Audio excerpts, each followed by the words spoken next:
Chapitre 21. L'étude de Gargantua selon les règles de ses précepteurs sophistes.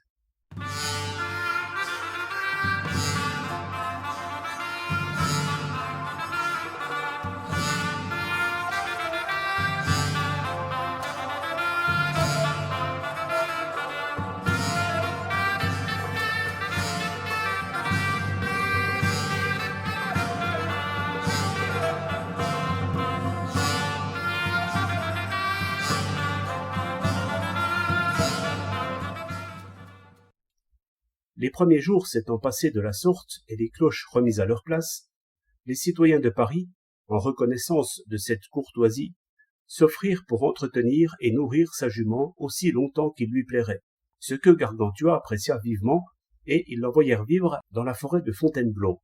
Je pense qu'elle ne doit plus y être à présent. Après cela, il souhaita de tout cœur se livrer à l'étude en s'en remettant à Ponocrates.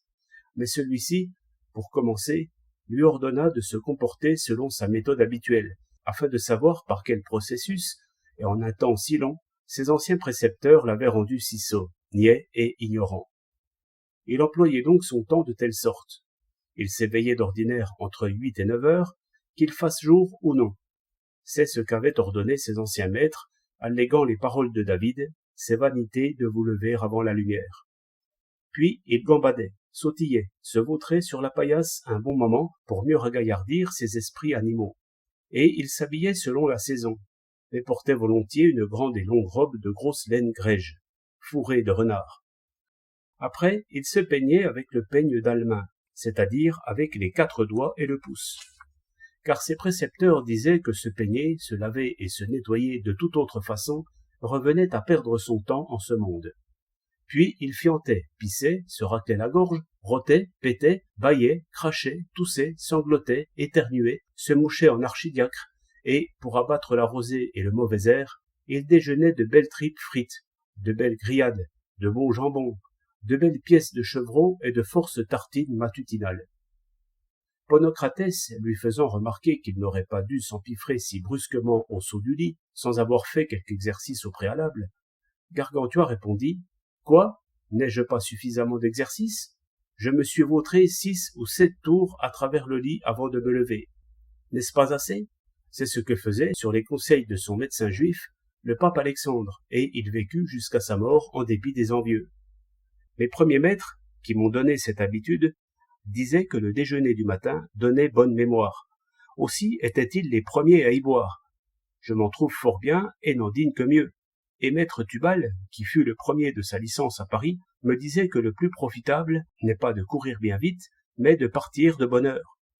Aussi, la bonne santé intégrale de notre humanité, ce n'est pas de boire des tas, comme des cannes, mais c'est bien de boire matin, d'où le verset « Lever matin, ce n'est pas le bonheur, boire matin, c'est bien meilleur ».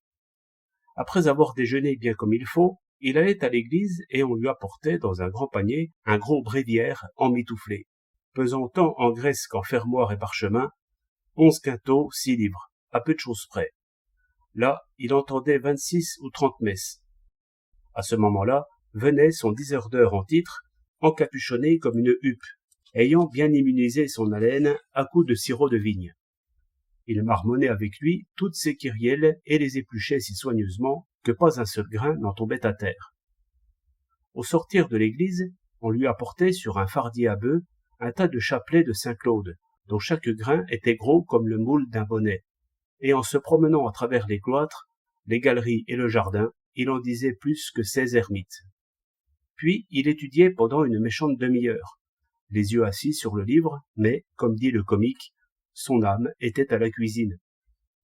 Pissant donc un plein urinoir, il s'asseyait à table et, parce qu'il était d'une nature flegmatique, commençait son repas par quelques douzaines de jambons, de langues de bœuf fumées, de boutargues, d'andouilles et d'autres avant-coureurs de vin. Pendant ce temps, 4 de ces gens, l'un après l'autre, lui jetaient dans la bouche, sans interruption, de la moutarde à pleine pelletée. Puis il buvait un horrifique trait de vin blanc pour se soulager les rognons.